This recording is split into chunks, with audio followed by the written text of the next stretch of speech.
दोस्तों, राजा रघुवंशी का murder case अब और पेचीदा होता जा रहा है। 10 रुपए के फटे नोट का क्या कनेक्शन है इस केस में, ये हम जानेंगे। साथ ही ये भी जानेंगे कि ये 10 रुपए का फटा नोट कैसे इस केस को सॉल्व कर सकता है। चंद्रकांत जी, 10 रुपए के फटे नोट का क्या कनेक्शन सामने आ रहा है राजा रघुवंशी के केस में? अब देखिए, इतना बड़ा मर्डर केस जिसमें ये कहा जा रहा है कि सोनम के अकाउंट में 20 लाख रुपए थे, जिसमें कहा जा रहा है कि दोनों परिवार बहुत पैसे वाले थे, अब उसमें 10 रुपए के एक फटे नोट की बात सामने आ गई है।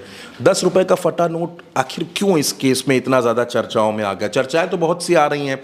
किसी अलका नाम की लड़की का जिक्र हो रहा है, जिक्र ये हो रहा है कि जो सोनम है वो समलैंगिक है, जिक्र ये हो रहा है कि सोनम के घर वाले इतने अमीर कैसे हो गए, इतना पैसा कहाँ से आ गया, ये 10 रुपए का नोट क्या है। गोविंद जो है सोनम का भाई, वो अपने आप को बिल्कुल निष्कलंक दिखाने की कोशिश कर रहा है कि उसको कुछ नहीं पता, लेकिन उसके पास कई ऐसे राज हैं जो इस केस को पलट सकते हैं। खैर, आपका सवाल जो 10 रुपए के नोट पर है, मैं लगातार इस खबर को देख रहा था जब मध्य प्रदेश के और इंदौर के और कुछ धार के पत्रकारों से संवाद हुआ, उनसे देर रात चर्चा हुई, तो ये पता चला कि 10 रुपए का एक फटा नोट है। पुलिस उस एंगल पर जांच कर रही है। फटे नोट का चक्कर ये है कि राज का जो फोन है जो पुलिस ने बरामद किया, राज के फोन में पुलिस को 10 रुपए के फटे नोट के बहुत सी तस्वीरें मिली हैं। अब उन तस्वीरों को पुलिस ने जब देखा तो पुलिस ने राज से ये सवाल किया कि भैया, ये आपके फ़ोन में 10 रुपए की फटे नोट की तस्वीर क्यों है? आमतौर पर आजकल बहुत सामान्य लोग क्या करते हैं, अपने फ़ोन के कवर के पीछे 500-500 की नोटें रखते हैं।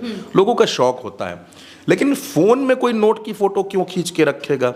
क्या उसमें कोई ऐसा डॉक्यूमेंट था, ऐसा कुछ लिखा था? बहरहाल जो भी था, पुलिस अब पहुंची राज के पास और पुलिस ने पूछा कि भैया, ये फ़ोन है आपका और ये फटे नोट की तस्वीर है। एक तस्वीर नहीं है, कई तस्वीरें हैं, तो आप बताइए कि इसका क्या माजरा है।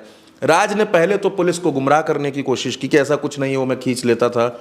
जब पुलिस ने थोड़ी सी सख्ती दिखाई, पुलिस ने पूछा कि इसका हमको बताओ, क्योंकि पुलिस तो समझ रही है ये क्या है, पुलिस को तो सब पता है ना कि ये क्या होता है।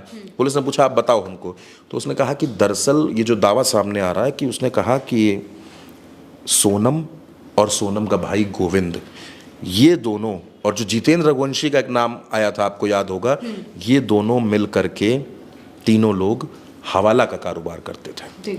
अब इतना सुन के पुलिस के होश उड़ गए।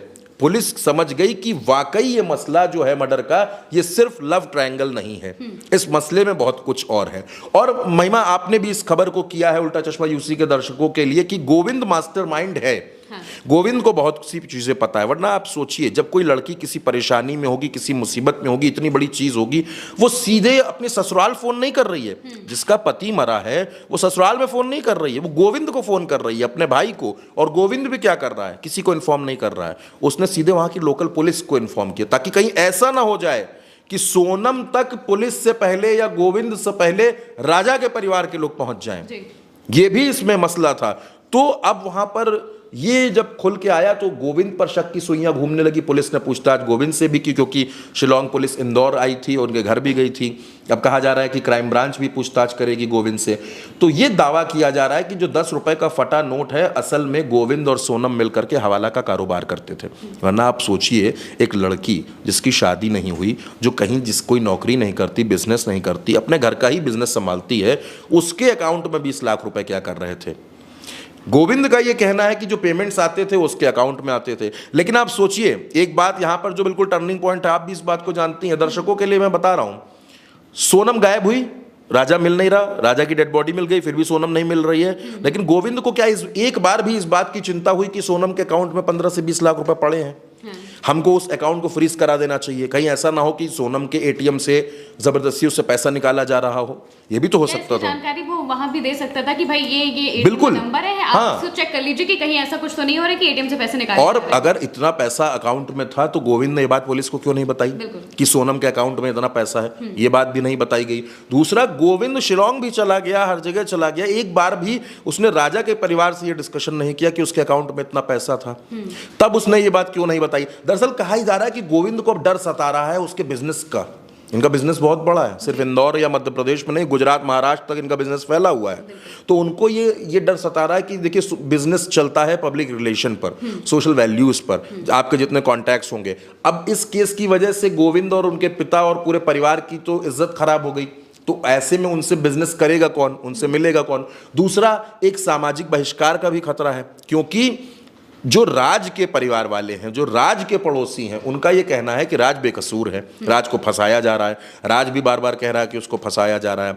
एक एंगल इसमें ये आ रहा है कि सोनम जो है वो बड़ी घमंडी किस्म की लड़की थी, तो मोहल्ले में एक सामाजिक बहिष्कार झेलना पड़ेगा। देखिए, हम और आप जिस सोसाइटी में रहते हैं, जिस मोहल्ले में रहते हैं, वहाँ आज भी जो पड़ोसी हैं उनसे एक पारिवारिक रिश्ता है, तो ऐसे में ये भी खतरा है।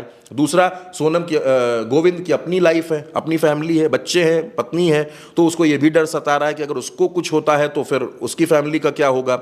दूसरा, वो सोनम को भी बचा लेना चाहता है, क्योंकि राजा तो चला गया, राजा का तो मर्डर हो गया, शादी हुई थी और शादी टिकी कितने दिन, 4 दिन, तो अब सोनम को कैसे बचाया जाए। तो सोनम को क्या पागल बनाया जाए कि सोनम पागल है और उसका मानसिक संतुलन नहीं ठीक है, मेडिकल ग्राउंड्स पर उसको बचा लिया जाए। एक प्रेगनेंसी का ग्राउंड भी इसमें आ रहा है, तमाम बातें आ रही हैं। लेकिन जिस 10 रुपए के नोट की बात सामने आ रही है, कहा यह जा रहा है कि 10 रुपए के नोट में कई राज छिपे हुए हैं।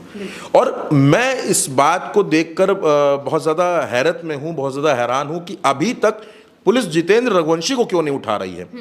वो जितेंद्र रघुवंशी जो इस कड़ी में अहम किरदार माना जा रहा है, वो कहाँ है।